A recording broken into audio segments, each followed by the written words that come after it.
Ya estamos de regreso con más de The News para América Latina. Vamos hasta Perú. Julio Vilches nos llama a esta hora. Gracias, Andy, por el paso. Saludo para toda la audiencia y de News Central. Estamos justamente con el abogado, el penalista Carlos Caro Coria, quien nos va a dar una opinión muy técnica de un caso que es explosivo, que el mundo también de justamente la política está muy atento de lo que va a pasar con Nicanor Boluarte, el hermano de la presidenta Dina Boluarte, que está ya 7 días prófugo de la justicia. Se le dictó 36 meses de prisión preventiva y Nicanor Boluarte no volvió a aparecer. Doctor Carlos, ¿cómo está? Muy buenas tardes, bienvenido a D-News, somos Latinoamérica. Una primera, digamos, impresión de este caso, ¿no? Primero estaba Nicanor Boluarte en las audiencias desde un vehículo como copiloto y luego no volvió a aparecer más. Y ahora se le impide que cambie de abogado. ¿Cómo está? Buenas tardes. ¿Qué tal? Buenas tardes. Yo creo que este es producto de la propia dejadez y negligencia del sistema por lo siguiente, ¿no? Primero, porque las audiencias de prisión preventiva tienen que ser urgentes, tienen que ser rápidas, tienen que ser veloces, ¿no? Por ejemplo, nosotros vimos la Corte Suprema, en el caso Chibolín, 3 imputados en un mismo día resolvieron la prisión preventiva. Ese es un buen ejemplo de lo que debe hacer un juez. Acá no, acá lo que hemos visto es audiencias por 14 semanas, más o menos a un ritmo de 6 horas por día, 5 días a la semana, en total unas 420 horas de audiencia. En ningún país civilizado se le da tanta ventaja a un presunto corrupto, a una persona que ha cometido un presunto delito. ¿Usted cree, dígame, que si tuviéramos narcotraficantes sentados, los del Tren de Aragua, terroristas, el juez le va a dar 420 horas de audiencia y luego los imputados van a estar ahí sentados esperando el fallo? Improbable. Evidentemente se van a correr. Entonces, estamos ante una distorsión del sistema. Evidentemente, el señor Boluarte tiene derecho a un debido proceso. Acá no se dice si es culpable o inocente, solamente se juzga el peligro de fuga o el peligro de entorpecer la acción de la justicia. Y nada de eso se ha discutido acá. Todo el mundo está pensando en si ha cometido delito o no y se crea la sensación de que él es culpable y es un prófugo porque es culpable. Y es algo que es errado porque ya hemos visto un montón de veces de casos donde las prisiones preventivas se caen, se quedan sin efecto, producto de un mandato de la Sala, el Tribunal Constitucional, la Corte Suprema, y luego pues lo que hay es lo que debe de ser lo de siempre, que es el debido proceso, un proceso regular. Van los casos a juicio, como el del señor Humala, ¿no? Ollanta Humala, Naín Heredia estuvieron presos, nadie sabe por qué, no se han escapado del país, no se han ido a otro lado, y están ahí sentados en sus audiencias esperando el fallo de fondo. Es otro debate, ¿no? Que si las prevenciones, las prisiones preventivas, mejor dicho, son necesarias o no para seguir un proceso investigado, evidentemente, no culpado todavía. Claro, desde mi punto de vista son fundamentales para casos gravísimos, casos donde efectivamente el imputado no tiene un domicilio. Estamos hablando, por ejemplo, de una red de narcotráfico internacional. Esos señores se van a ir, van a desaparecer. Si estamos hablando de un grupo de extorsionadores que pueden presionar a jueces, fiscales, testigos, evidentemente la prisión preventiva es una alternativa. Pero para casos como estos, donde hemos visto personas sentadas en las audiencias, ¿no?, aburriéndose, vamos a decirlo así, por más de 400 horas, pretender, ¿no?, al final del proceso, donde han demostrado que están yendo los procesos, que están yendo las audiencias, y ponerles una prisión preventiva a mí me parece innecesario. Ahora, para que la audiencia en Latinoamérica sepa, doctor Carlos Caro, ¿de qué se le acusa a Nicanor Boluarte?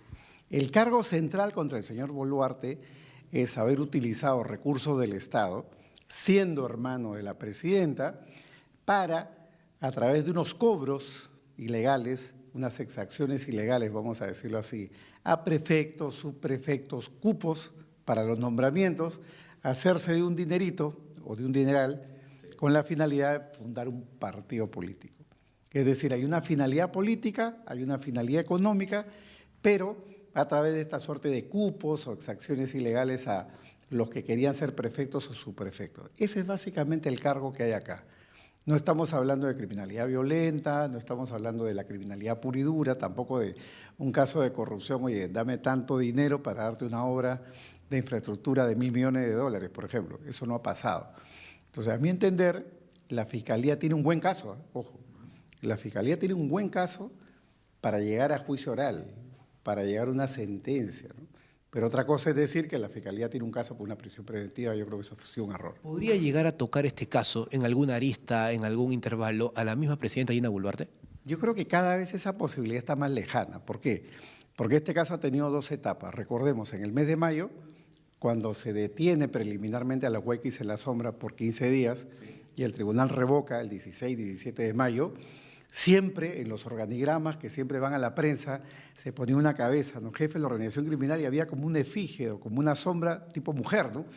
Un poco más y faltaba poner el nombre de Dina Boluarte, nunca lo hicieron, ni los policías ni los fiscales. Pero eso fue durante la gestión de la doctora Marita Barreto, que ya no está, y cuando estaba el señor Javi Colchado como jefe de la policía de apoyo al Grefico. Ya no estando ellos, yo creo que esa posibilidad ahora es más lejana y ahora ni siquiera se ha hablado de eso. Ahora, ¿qué opinión le merece usted como doctor penalista también en el caso, que el abogado del presidente Dina Boluarte, el doctor Portugal, haya sugerido que está bien que eluda la justicia Nicanor Boluarte por no confiar justamente en el juez Carguancho? Desde mi punto de vista es innecesario, ¿no? Porque primero él no es abogado del señor Boluarte, él es abogado de la presidenta. Segundo, yo creo que mal hace él en aconsejar o desaconsejar, ponerse a derecho o no ponerse a derecho. Ya la Corte Suprema ha dicho de que los imputados, digamos, no pueden ser juzgados evidentemente por no ponerse a derecho, es decir, no son más culpables por no entregarse. Sin embargo, evidentemente eso expresa conducta procesal y el Tribunal Superior, cuando vea la apelación y vea que, por ejemplo, el doctor Mateo Castañeda, que es un abogado, que para decirlo de alguna manera, ¿no?, ha estado ahí presente en las audiencias, está detenido en este momento, su conducta procesal no es la misma que la del señor Boluarte. Entonces, cuando analicen esto, evidentemente van a analizar el peligro procesal bastante más a favor del doctor Castañeda, que ya está preso, que está cumpliendo la prisión preventiva, que prácticamente se ha entregado. Incluso él ha estado presente en la lectura después de que el señor Boluarte ya se le había puesto la detención y después de saber que estaba prófugo. Como una forma de decir, miren, yo ya sé mi destino, pero acá estoy, pero le da más posibilidades en la apelación. Para el señor Boluarte va a ser un poco más complicado precisamente porque está prófugo. Ya se complica su proceso en este caso, completamente. Exactamente, si el Tribunal Superior le confirma, como le confirmó a Silva, como le confirmó a Cerrón, la prisión preventiva, se complica su situación porque esto puede generar un dominó, ¿no?